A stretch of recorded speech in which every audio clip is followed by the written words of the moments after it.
Now to the race for the White House. And overnight, Vice President Harris was in Michigan with Oprah, fielding questions from voters, while former President Trump spoke at an anti-Semitism event in Washington, D.C. Chief White House correspondent Mary Bruce is in Detroit for us with the latest. Good morning, Mary. Hey, Michael, good morning. Well, this event here overnight in Michigan was signature Oprah Winfrey, from the celebrity appearances to the deeply personal and emotional stories of voters. Harris and Oprah, well aware this race is extremely close and trying to reach out to those key voters that will make all the difference. Unite for America! Overnight, the Queen of Talk lending her star power to boost Kamala Harris and get out the vote, hoping to reach the critical sliver of voters that will determine this race. Please welcome Kamala Harris! In a highly produced virtual rally, Oprah trying to harness enthusiasm for Harris and keep her momentum going, urging Americans to vote their values. Let me tell you, it is about character, and it's about decency and respect, and all the things that we were raised to believe about what it means to be an American citizen and pursue the American dream. Harris doing something she rarely does, fielding questions directly from voters about the issues top of mind for them, from immigration to the cost of living to reproductive rights. The former president chose 3 members of the United States Supreme Court with the intention that they would overdo the protections of Roe v. Wade.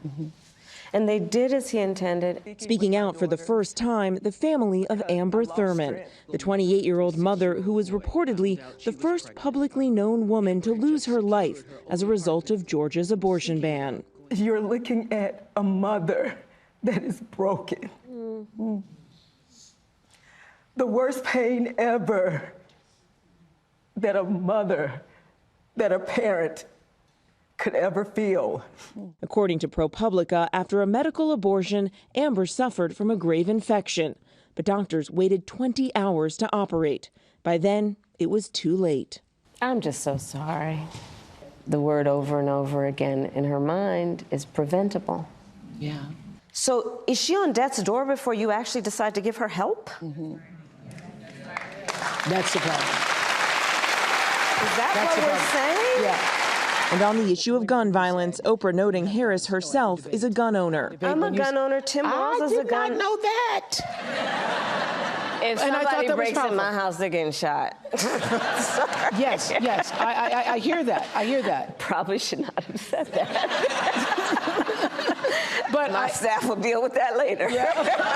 Back in Washington, former President Donald Trump joining one of his top donors, Miriam Adelson, at an event aimed at fighting anti-Semitism. If we don't win this election, Israel, in my opinion, within a period of 2 to 3 years, will cease to exist.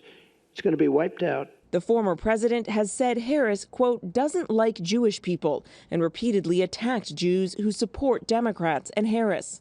Any Jewish person that votes for her, especially now, her or the Democrat Party, should have their head examined. Harris's husband, second gentleman Doug Emhoff, himself Jewish, responding in an interview with our Michael Strahan. He said this, quote, she doesn't like Jewish people. And she likes me. You're Jewish American. So what was your reaction when you heard that in real time? So it's typical Donald Trump gaslighting. He is somebody who has had dinner with known anti-Semites. He is somebody who after the horrific events of Charlottesville, where people were actually marching with tiki torches saying Jews shall not replace us, and he said there were fine people on both sides of that. This is a guy who has had a record of saying incredibly vile anti-Semitic things. So for him to say that, I just almost laugh at how the chutzpah, as we would say, and it's gaslighting.